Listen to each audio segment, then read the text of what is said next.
This year, hundreds of thousands of people around the world have received a mysterious computer message saying they have no access to their files and demanding a fee to regain that access. This online threat called ransomware is now hitting users in the U.S. And Brian Cooley, editor-at-large for CNET, is with us to explain more. Good morning. Hi, Rebecca. So how does this work?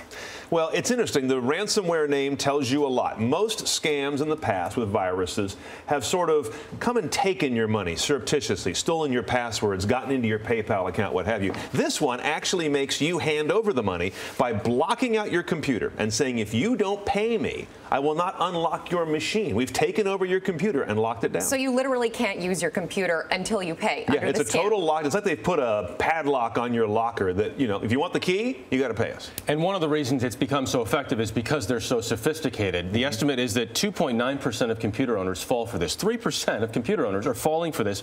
Why are they doing that? Well, because they've got some interesting social engineering going on here, Jeff. First of all, they tend to put up these official, what's called splash screens. They'll put a big FBI logo on the screen and say, this has been locked down by the FBI. Looks official. Yes, and you have to pay a fine or a penalty because you've been doing something bad online, typically related to porn sites as well. They'll say, we've caught you surfing illegal porn sites. If you don't pay this government fine, we're not going to unlock your machine. All this mumbo jumbo that looks official, that's a big psychological tool they're using. Secondly, people look at that sort of official government logo and say, I don't think I even want to fool with this. I'll pay them.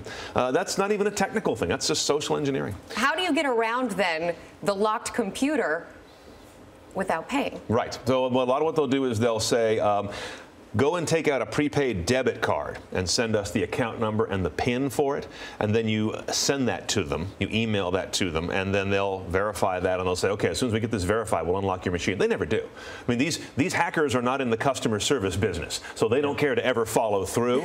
They don't need to have a good rating on, yeah, they followed right through and unlocked my computer. They're great. They don't care. And so typically you do not get your machine back. And talking about these hackers, Symantec says they've identified 16 of these criminal gangs. They're rings, yeah. That are involved in this ransomware. So what's being done right now to find these guys? These are incredibly slippery organizations to crack because they operate across many international borders and boundaries. And here we are some almost 20 years into the era of the commercial web, and we still don't have great international cooperation on this, where organizations can hand off and work together to follow these guys around the globe. There are no boundaries on the internet, but governments and legislation still has them.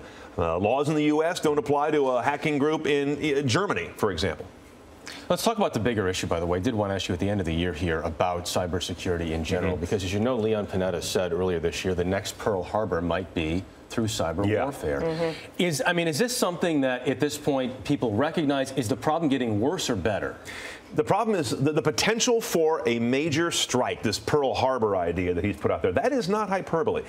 This could be the most efficient way for those who want to strike our government and society, or any other for that matter, because it doesn't require the physical manifestations of previous terrorism, where you have to go disrupt infrastructure, take over aircraft, do physical destruction. You can stay in your own country, reach out for almost no cost, and deploy software that can bring down utilities, hospitals. Worst of all, it could squirrel financial markets. I don't think anything is a higher risk than the ability of going after financial markets and subtly causing problems. Not turning out the lights on the NYSE, but just getting the numbers off a little. You want to take the confidence out of an economy?